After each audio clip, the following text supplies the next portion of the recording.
119వ కీర్తన 50వ వచనం. నీ వాక్యమే నన్ను బ్రతికించెను, బాధలలో నెమ్మదినిచ్చెను. స్తోత్రం దేవా సర్వోన్నతుడా, ఈరోజు ఈ యొక్క వాక్యపు వెలుగులో మమ్మల్ని అందరినీ నడిపించి బలపరిచి విత్తబడుచున్న వాక్యం వ్యర్థం కాకుండా ప్రతి రోజున నాటబడి నూరంతల పంట అనుభవించిన కృప చూపించమని నజరేయుడైన యేసుక్రీస్తు నామములో ప్రార్థించి నమ్మి పొందుకొని నమ్మ పరమ తండ్రి, ఆమెన్. హల్లెలూయా. దేవునికి స్తోత్రం కలుగును గాక. మరి నేను చెప్పబోయేటువంటి నిజ సంఘటన 2014 సంవత్సరం ఫిబ్రవరి 26వ తారీఖున సాక్షి ఈ వార్తను ప్రచురించింది.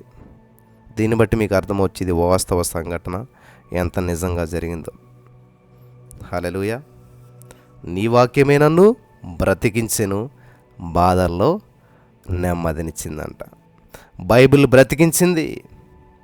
అమెరికాలో ఒహయో రాష్ట్రంలో ఉన్నటువంటి డేటన్ ప్రాంతంలో 49 ఏళ్ల రిక్కీ వ్యాగనర్ నివసిస్తూ ఉన్నాడు. బస్ డ్రైవర్ అయినటువంటి వ్యాగనర్ గారు తన ఇంటి వద్ద ఆయన బస్సు రిపేర్ చేస్తూ ఉన్నాడు. గమనించాలి ప్రియులారా, ఆయన బస్సు రిపేర్ చేస్తూ ఉన్నాడు. ఇంతలో ముగ్గురు ఆగంతుకులు అక్కడికి వచ్చారు. రావడంతోనే ఆ వ్యాగనార్పై పాయింట్ బ్లాంక్లో 2 సార్లు తుపాకీతో కాల్చారు. ఆ వ్యాగనార్ గారు మరి ఆ తుపాకీ గుళ్ళకు గురైపోయాడు. ఆ వ్యాగనార్ను తుపాకీతో కాల్చిన సమయంలో అతని చొక్కా లోపల బైబిల్ ఉన్నదంట. హల్లెలూయా. దేవునికి స్తోత్రం కలుగును గాక. తుపాకీ గుళ్ళు నేరుగా వ్యాగనార్ శరీరానికి తగలకుండా మధ్యలో బైబిల్ అడ్డుపడిందంట. ఆ బుల్లెట్ దానికి తగలడంతో ఏమయ్యంటే అతనికి ఏ విధమైనటువంటి గాయాలు కాలేదు. దీంతో అతను బ్రతికి బయటపడ్డాడు. హల్లెలూయా. మరి ఆ దుండగులు తనపై కాల్పులు జరపడంతో వెంటనే స్పందించినటువంటి వ్యాగనార్ గారు వారి పైకి దూకి ఆ తుపాకీని పక్కకు నెట్టేశాడు. తర్వాత వారిని బంధించేందుకు విఫలయత్నం చేశాడు. వింటున్నారా ప్రియులారా? సరిగ్గా కాల్చారు. కాల్చిన సమయంలో ఆ తుపాకీ గుళ్ళు వెళ్ళి బైబిల్కి తగిలాయంట. బైబిల్ని దూసుకుని లోపలికి వెళ్ళాక అవి విఫలమైపోయాయి. ఆ విధంగా ఆయన మరణం నుంచి తప్పించబడ్డాడు. ఇది వాస్తవ సంఘటన. 2014 సంవత్సరం ఫిబ్రవరి 26వ తారీఖులో సాక్షి ఈ యొక్క వార్తను ప్రచురించింది. సో మనిషిని కాపాడింది ఏంటంటే ఇప్పుడు బైబిల్. ఈ రోజున దేవుని వాక్యం నీతో ఉన్నదా? బైబిల్ గ్రంథం నీతో ఉన్నదా? ఉంటే నీ వాక్యమే నన్ను బ్రతికించెను, బాధలలో నెమ్మదినిస్తుందంటే. హల్లెలూయా. వాక్యం మనం బ్రతికిస్తుందంట.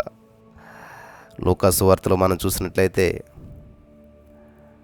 11వ అధ్యాయం 28వ వచనంలో దేవుడు చెప్తున్న మాట ఏంటంటే,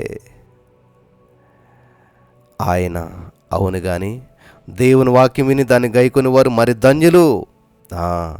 విని గైకొనాలంట. ప్రకటన గ్రంథం 1వ అధ్యాయం 3వ వచనం చూసినట్లయితే, సమయం సమీపించినది కనుక ఈ ప్రవచన వాక్యములు చదువువాడును వాటిని విని ఇందులో వ్రాయబడిన సంగతులను గైకొని వాడు ధన్యులు. హల్లెలూయా. దేవునికి స్తోత్రం కలుగును గాక.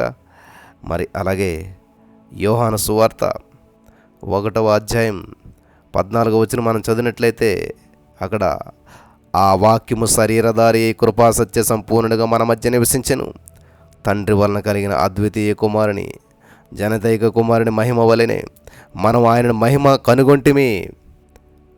ఆమేన్. హల్లెలూయా. మరి కీర్తన గ్రంథంలో కూడా ఒక మాట ఉంది ప్రియులారా. 119వ కీర్తన 130వ వచనం మనం చదివినట్లయితే అక్కడ దేవుని వాక్యం సెలవిస్తున్నదంటే, నీ వాక్యములు వెల్లడగుటతోడనే వెలుగు కలుగును, అవి తెలివిలేని వారికి తెలివి కలిగించును. హల్లెలూయా. ఇటువంటి అమూల్యమైన వాక్యాన్ని హృదయం అనే పలకలో భద్రం చేసుకున్నప్పుడు అద్భుతమైనటువంటి ఫలితాన్ని మనం చూడగలుగుతాం. మరి వాక్యము బైబిల్ బ్రతికించింది. మరి మీ జేబులో బైబిల్ ఉందా లేదో నాకు తెలియదు, కానీ నీ హృదయంలో బైబిల్ ఉందా? నీ హృదయంలో వాక్యం ఉందా? ఉంటే ఖచ్చితంగా నిన్ను కాపాడుతుంది. ఆమేన్.